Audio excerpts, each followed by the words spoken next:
highly offensive, very unfair, completely untrue, very tasteless.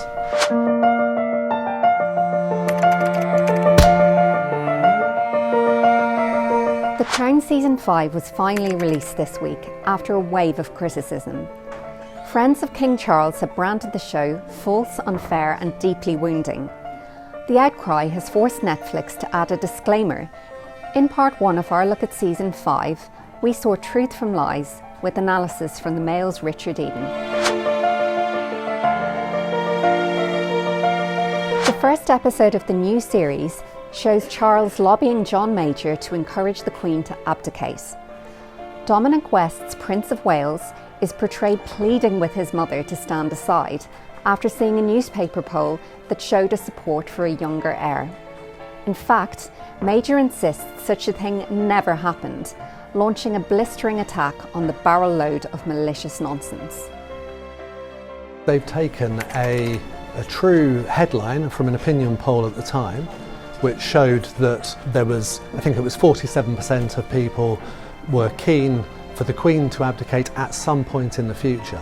And they've turned this into a whole episode where the people were urging Charles to take over, and that really wasn't the case. So it's based on a false promise. And the people involved, such as Sir John Major, have just said it's highly offensive because, you know, he's a great monarchist. The last thing he would ever do is be sort of conspiring to force the Queen to abdicate. It's very unfair. It will appall Prince Charles without doubt. And it's just untrue.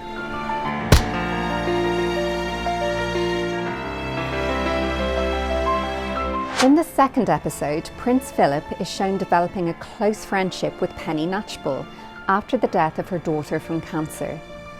They are seen bonding over their love of carriage driving, and the two share a laugh and a joke with one another. On an intimate ride through the countryside, their hands touch on multiple occasions. Later, the Queen and Penny's relationship is depicted as being frosty. But in real life, the two women were actually extremely fond of each other.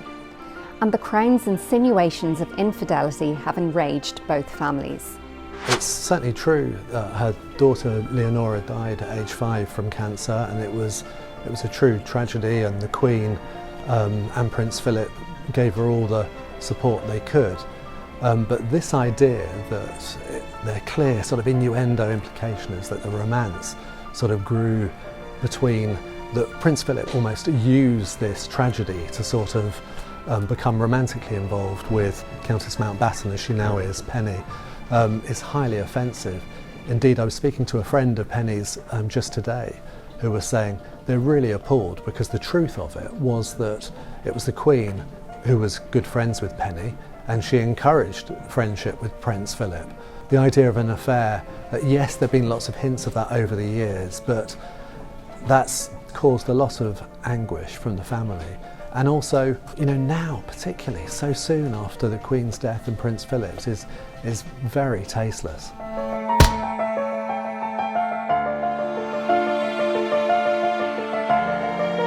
In the third episode, the royal family are shown mourning the Duchess of Windsor following her death. Shortly after, the Queen is told that there is correspondence which shows the Duke and his wife Wallis Simpson were frequently in contact with Nazis who hoped to install him as a puppet king. Edward's contacts with the Nazi regime in the run-up to World War II are well documented.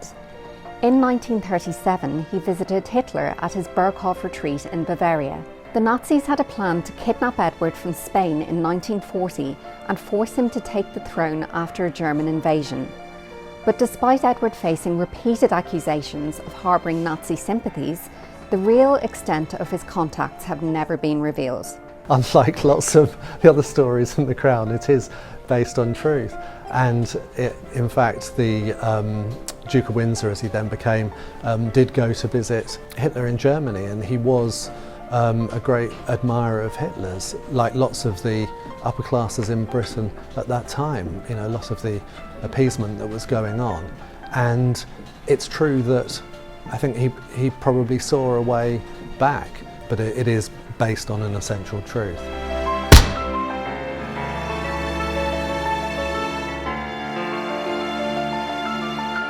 In episode 2, Prince Philip learns of Princess Diana's participation in Andrew Morton's biography. Don't rock the boat. Ever! Yet, the idea that Prince Philip knew about Diana's involvement in Andrew Morton's biography before it was published is completely fictionalised. So too is the idea that he confronted her about the book and tried to warn her off her participation. Morton has told the Daily Mail that all the correspondence with the princess was undertaken with the utmost secrecy. What's so surprising about this is that the true story is so much more interesting than the scenario in The Crown, because the true story of how Andrew Morton managed to write this book with Diana's cooperation amid complete secrecy is a real shock and would have made a great episode. But instead, they've sort of invented this scenario where Prince Philip learned about it through Penny Mountbatten and her husband, and then sort of went to see Diana and confronted her about it, and she assured him that it wasn't true. So it's strange, it's not really clear why they've done that, but essentially completely untrue, it's fictional, and in my opinion they should have redone it with the true story.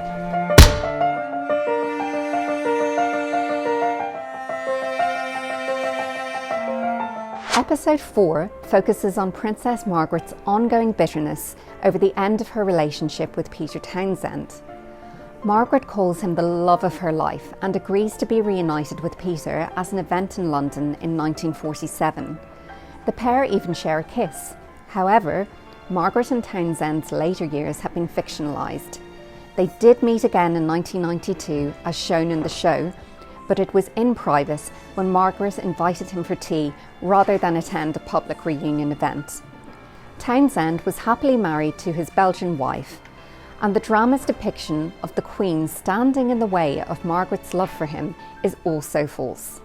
Well, we've seen in previous series of The Crown that romance between Peter Townsend and Princess Margaret, and that was different actors at the time, and that was a very interesting episode. So you can see the dramatic appeal in wanting to bring them back later and sort of make a coda to that relationship. But it's untrue that although there was some sort of reunion that they tried to organise, the people that had been involved on the Queen's tour, Princess Margaret didn't go on that.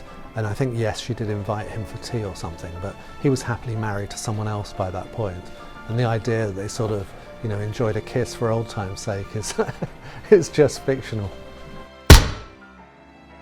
Thanks for watching.